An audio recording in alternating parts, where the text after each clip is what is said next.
कड़ाके की ठंड थी। पहाड़ों से आती हवा हड्डियों तक चुभ रही थी। सुबह का सूरज भी धुंध की चादर में लिपटा हुआ था। गांव के चारों ओर खेतों में पाला जम गया था। ऐसे ही सर्द मौसम में सुरेश नाम का एक खेत मजदूर अपने झोंपड़े के बाहर खड़ा होकर आसमान की तरफ देख रहा था।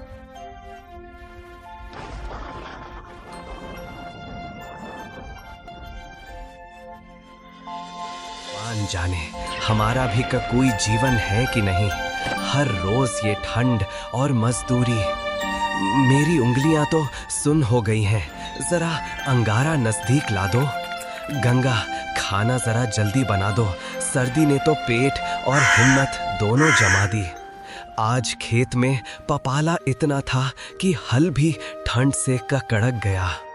गंगा, काश मेरी अपनी थोड़ी सी जमीन होती। इस ठंड में दूसरों की जमीन जोतते जान ना निकले।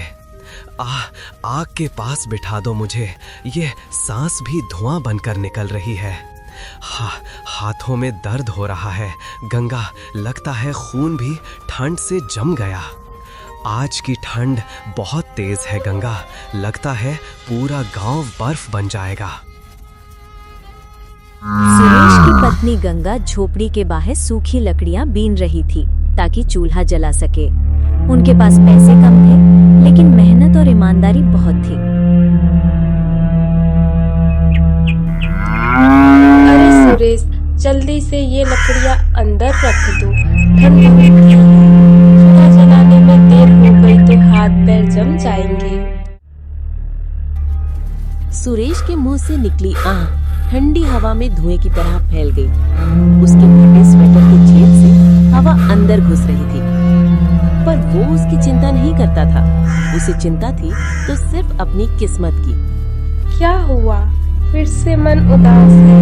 रोज-रोज यही बात क्यों सोचते हो? गंगा, दूसरों की जमीन जोतते जोतते जीवन बीत जाएगा। कभी सोचता हूँ मेरी भी जमीन हो, मैं भी किसान बनूं, बड़ा किसान बनूं, पर मेरे नसीब में कहां। गंगा चूल्हे में फूंक मारकर आग तेज कर रही थी। नीली लपटें उठी और कढ़ाई में सब्जी पकने की खुशबू फैलने लगी। वो खाना बनाते बनाते सुरेश की तरफ देखी और उसका मन हल्का करने के लिए मुस्कुराकर बोली, मेरे पति बड़े सपने देखते हैं, लेकिन सपने बुरे नहीं होते। मेहनत करने वाले को ऊपर वाला हमेशा कुछ न कुछ देता है।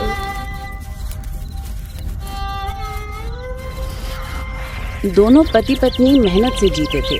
काम करते तो इतना थक जाते कि रात को गहरी नींद सोते। भूख अच्छे से लगती, शरीर मजबूत था, मजदूरी ठीक मिल जाती थी, इसलिए खाने पीने में दिक्कत नहीं थी। लेकिन फिर भी सुरेश का दिल भरा नहीं रहता था। उसके भीतर कहीं न कहीं लालच उगने लगा था। जिस जमींदार के यहाँ वो काम करता था, वो बहुत भला इंसान था। उसके कोई बच्चे नहीं थे। कुछ समय बाद उसने अपनी जमीन कम दाम में अपने मजदूरों को बेचने का फैसला किया।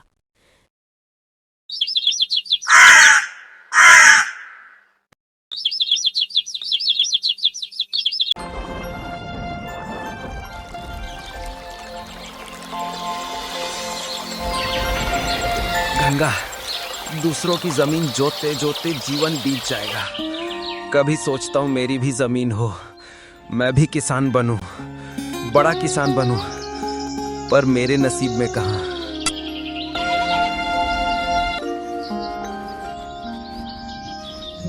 सुरेश, तुम चाहो तो 5 एकड़ जमीन ले सकते हो।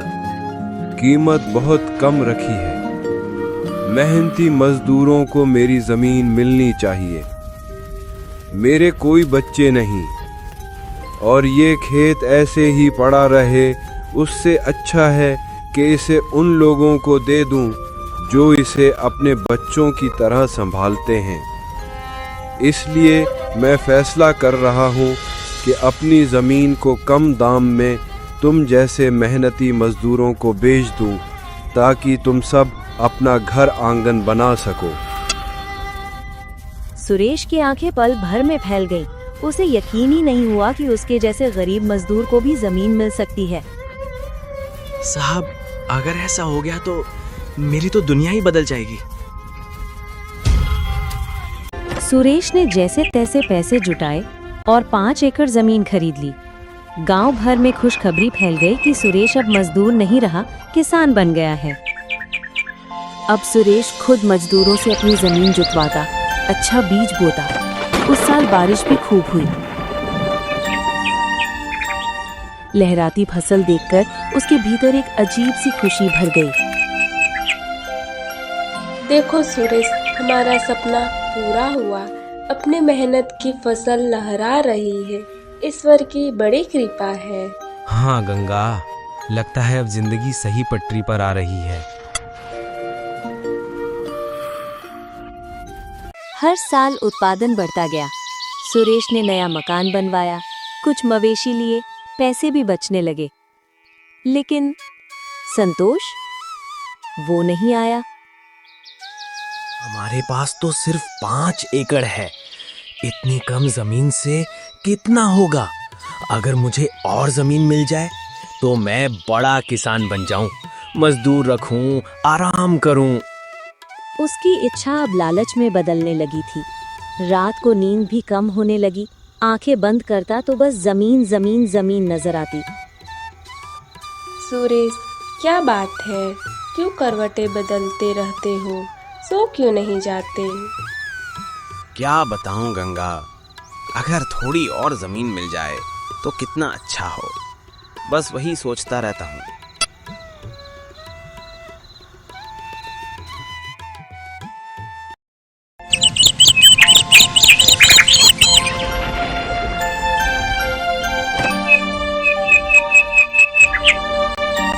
इसी बीच गांव में खबर फैली, अरे सुना है, वोल्गा नदी के किनारे बहुत उपजाऊ जमीन है। बस बीज फेंको और फसल खुद उग जाती है। कीमत भी बहुत कम है। ये बात सुनते ही सुरेश की आंखें चमक उठी।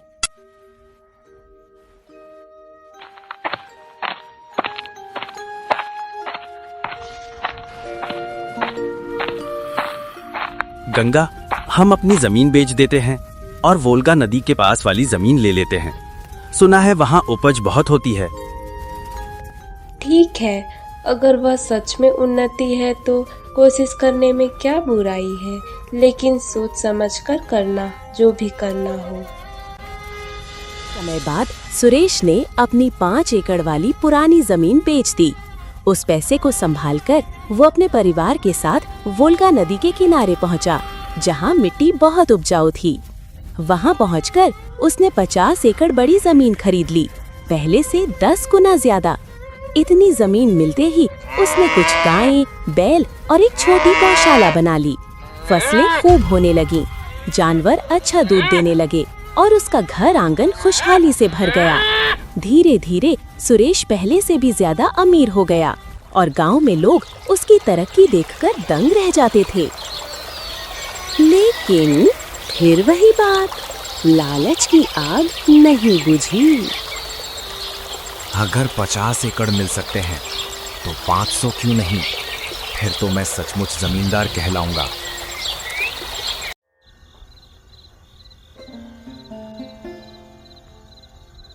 अब उसकी नींद फिर से खराब होने लगी। खुशियां होते हुए भी वो खुद को दुखी महसूस करता। गंगा परेशान रहती। सुरेश, खुशियाँ तो हमारे पास ही है, लेकिन तुम तो हो मानते ही नहीं। आखिर कब संतोष करोगे? जब बहुत जमीन होगी तब।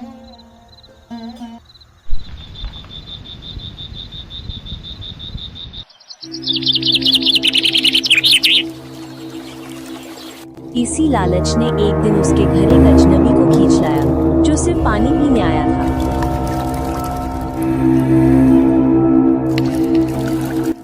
भाई, यहाँ से 250 किलोमीटर दूर बशकीर लोग रहते हैं। उनकी जमीनें अनमोल हैं। छोटी सी भेंट दो और वे सैकड़ों एकड़ जमीन दे देते हैं। सुरेश का दिल अब धड़कने लगा। उसे लगा अब जिंदगी बदल जाएगी।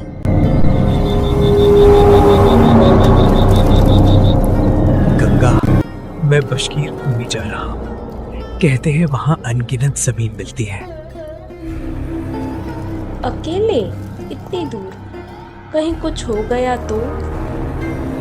डर मत गंगा, मैं नौकर को साथ ले जा रहा हूँ। बस थोड़े दिनों की बात है। लौट कर आते ही बहुत बड़ी जमीन लाऊंगा।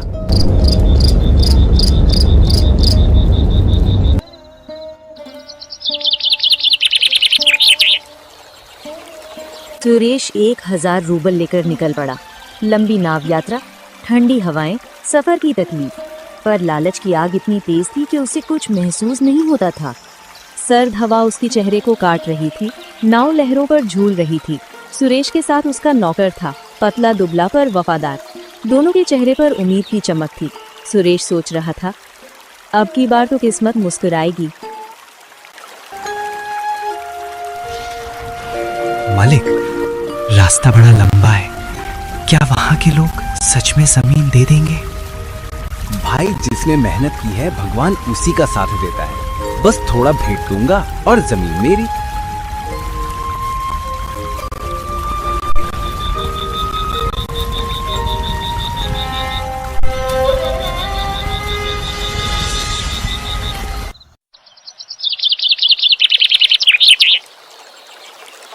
बड़े शहर पहुंचे। वहां से उन्होंने भेंट में देने के लिए कुछ सुंदर कपड़े, चाय और तंबाकू खरीदे। फिर दोनों निकल पड़े उस जगह की ओर जहां बशकीर लोग रहते थे। दोपहर का वक्त था जब वे हरे भरे मैदानों और ऊंचे नीचे टीलों से गुजरते हुए पहुंचे। वहां दूर दूर तक कोई घर नहीं, सिर्फ नीली घास, ठंडी हवा और खुले आसमान। सुरेश को लगा ये तो जन्नत है।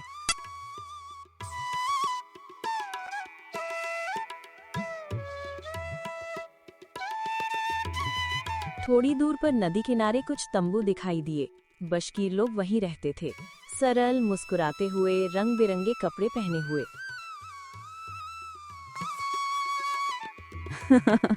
वे लोग तो जैसे हमेशा त्योहार मनाते रहते हैं, कोई काम नहीं, बस मस्ती।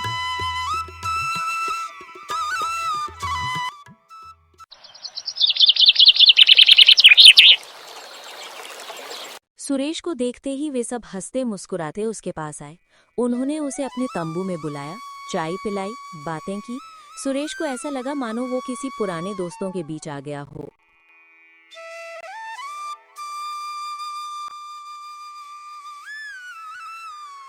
आप हमारे मेहमान हैं, क्या चाहते हैं आप, बताइए। मैं जमीन लेना चाहता हूँ अपने परिवार के लिए। आपके इलाके की बहुत तारीफ सुनी है। अच्छा, तो आप जमीन के लिए आए हैं। हमारे यहाँ जमीन बहुत है, जितनी चाहिए ले लीजिए। इतनी आसानी से? लेकिन दाम क्या होगा? हमारा दाम हमेशा एक ही रहता है, 1 दिन की यात्रा के बदले 1000 रूबल। 1 दिन की यात्रा? इसमें कितनी जमीन मिलेगी?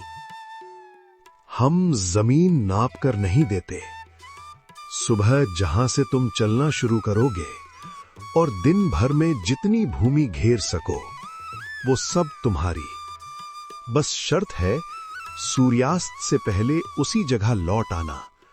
अगर नहीं लौटे तो पैसे जब्त। सुरेश की आंखें चमक उठीं। वो सोचने लगा, मैं सुबह जल्दी निकलूंगा और बहुत दूर तक घुमाऊंगा, तब तो सैकड़ों एकड़ जमीन मेरी होगी। मुखिया जी, आपकी शर्त मंजूर है।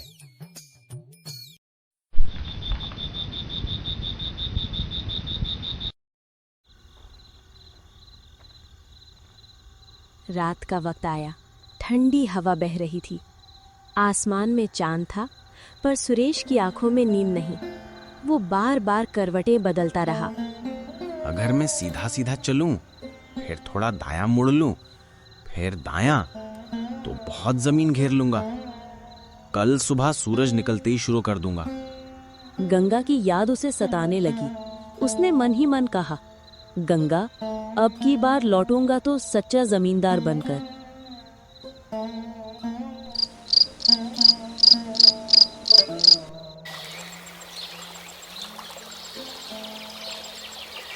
सुबह उषा की हल्की किरणें फैली। ठंडी हवा और ओस से जमीन चमक रही थी। बशकील लोग तैयार थे। मुखिया ने अपनी ऊंची ऊनी टोपी उतारकर जमीन पर रखी और कहा, यहीं से शुरू करना।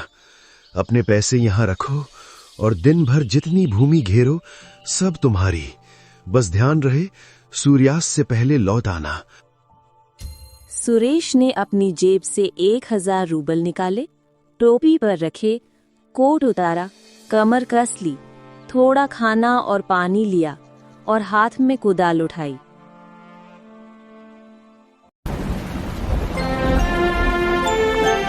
वो मैदान की ओर बढ़ा।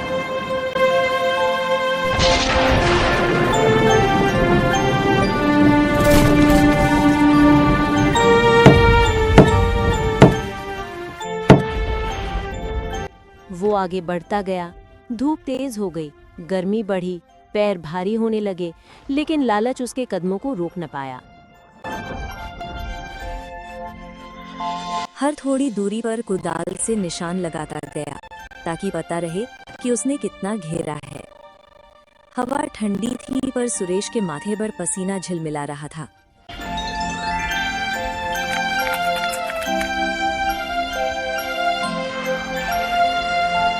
धीरे धीरे सूरज ऊपर चढ़ गया।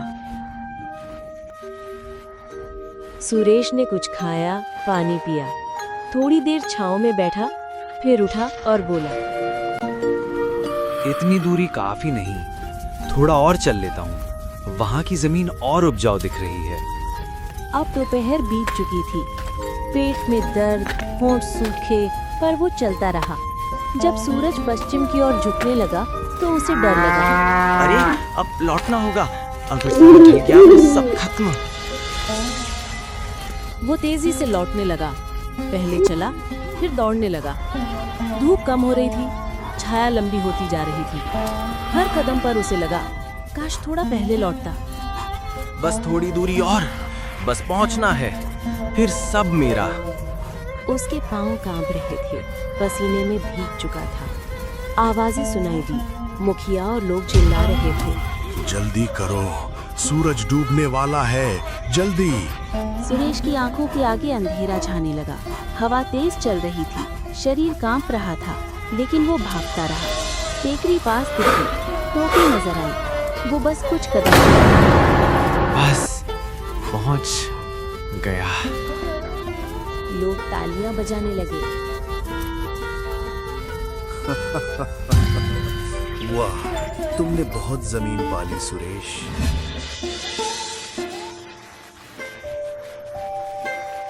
लेकिन सुरेश अब उठ नहीं पाया। उसके मुंह से खून बह रहा था। नौकर भागा उसे उठाने की कोशिश की, पर सब खत्म हो चुका था। नौकर ने चुपचाप कुदाल उठाई और सुरेश के लिए कब्र खोद दी, माथे से पैरों तक बस 6 फुट लंबी।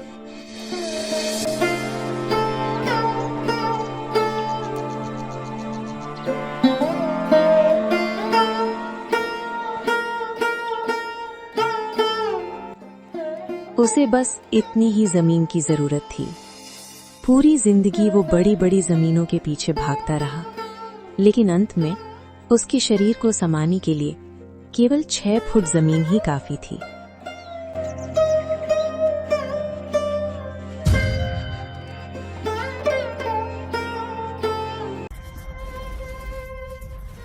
सूरज डूब चुका था। मैदान में सन्नाटा फैल गया था। सुरेश की कब्र पर ताजी मिट्टी पड़ी थी। ठंडी हवा उस मिट्टी को सहला रही थी, मानो प्रकृति भी उसे अंतिम विदाई दे रही हो।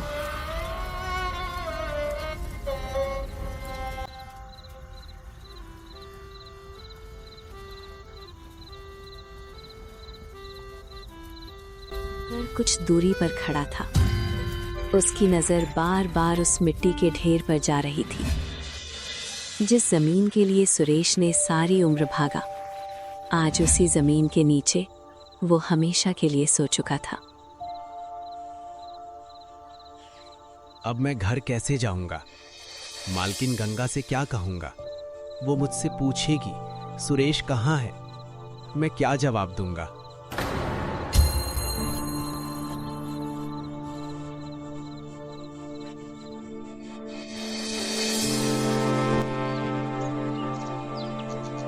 नौकर ने कांपते हाथों से सुरेश की अस्थियां इकट्ठी की, उन्हें कपड़े में बांधा।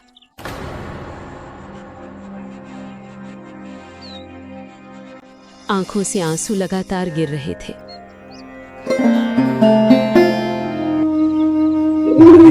मैंने आपको रोका था, काश आप मेरी बात मान लेते। सीधे नाव की ओर बढ़ा। नदी की ठंडी हवा उसके आंसू सुखा नहीं पा रही थी।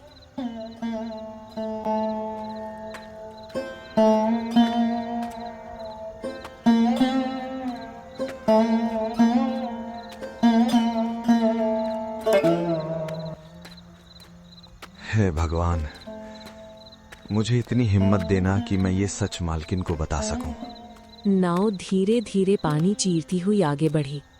रात उतर आई। नौकर पूरी रात सो नहीं पाया। गंगा मालकिन ने कितनी बार कहा था, लालच मत करो, पर मालिक ने नहीं सुना। कई दिनों की यात्रा के बाद नाव गांव पहुंची।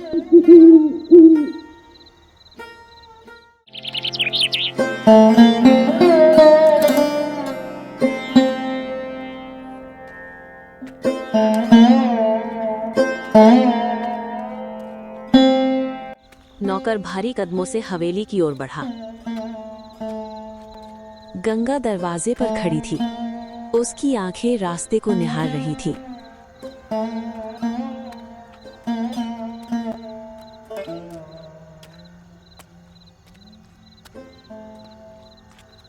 अरे तुम आ गए?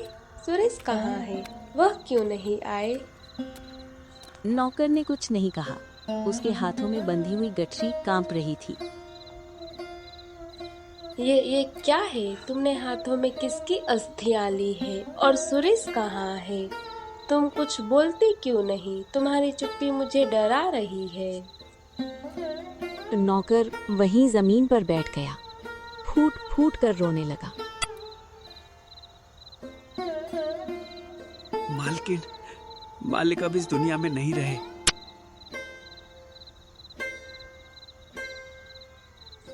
नहीं, ऐसा मत कहो। मेरा सुरेश, मेरा सुरेश। नौकर ने कांपते हाथों से गठरी खोली। अस्थियां देखकर गंगा की चीख निकल गई।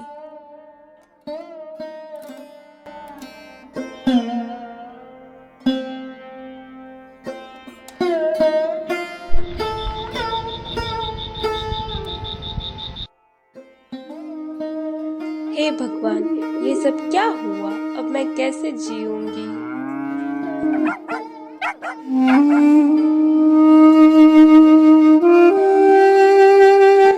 मालकिन, लालच ने उन्हें मार डाला। मैंने सब देखा, एक एक पल।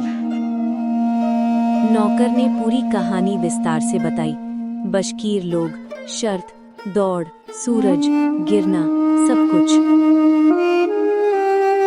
मैंने कहा था, मैंने कितनी बार कहा था उन्हें, इतना लालच मत करो।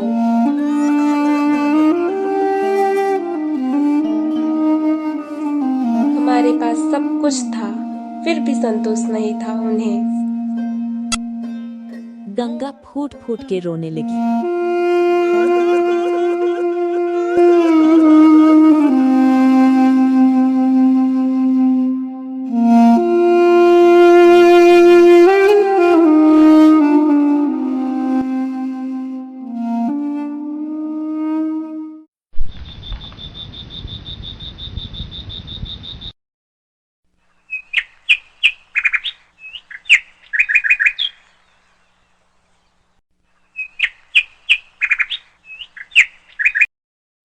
कई दिन बीत गए।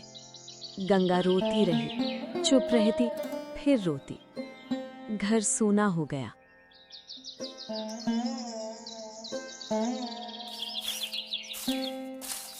एक दिन उसकी माँ मिलने आए।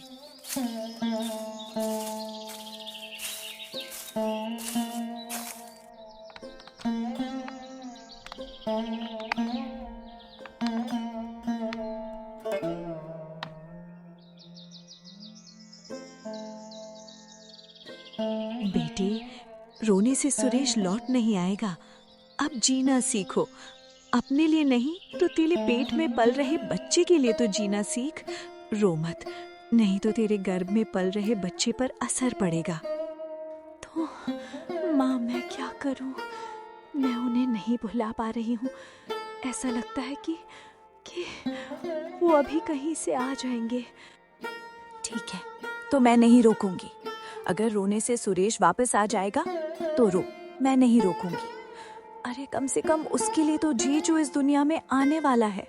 जो चला गया है उसके लिए क्या रो रही है? आखिर क्या चाहती है कि तेरा गर्भपात हो जाए? नहीं नहीं माँ, मैं ऐसा नहीं चाहती हूँ कुछ। कोई ठीक है, जैसा आप कहो। मैं है ना सुरेश की ये आखिरी निशानी को नहीं खोना चाहती हूँ। मैं अब इसी को देखकर जीऊंगी और इसी के लिए जीऊंगी। धीरे धीरे गंगा ने खुद को संभाला।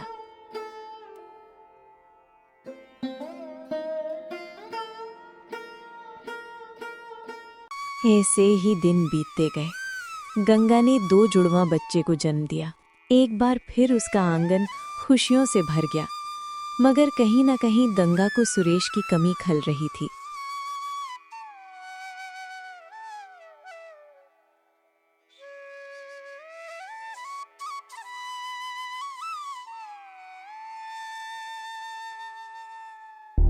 ऐसे ही दिन बीत गए।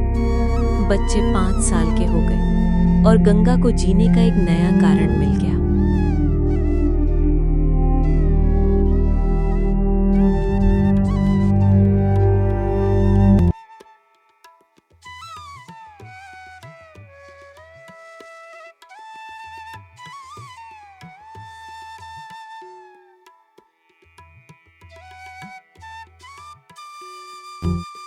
गंगा ने अपने आंगन में एक छोटी आंगनवाड़ी शुरू की। ये एक एनजीओ का छोटा हिस्सा था। रोज छोटे छोटे बच्चे पढ़ने आते। गंगा खुद चूल्हा जलाती, खाना बनाती। सुरेश की 50 एकड़ जमीन से जो भी कमाई होती, गंगा सब अनाथ बच्चों पर खर्च कर देती और अपने बच्चों पे। जिसने लालच किया वो सब खो बैठा। जिसने संतोष और सेवा को अपनाया वो सदा अमर हो गया। इंसान को आखिर में चाहिए बस 6 फुट जमीन, पर जीते जी चाहिए संतोष।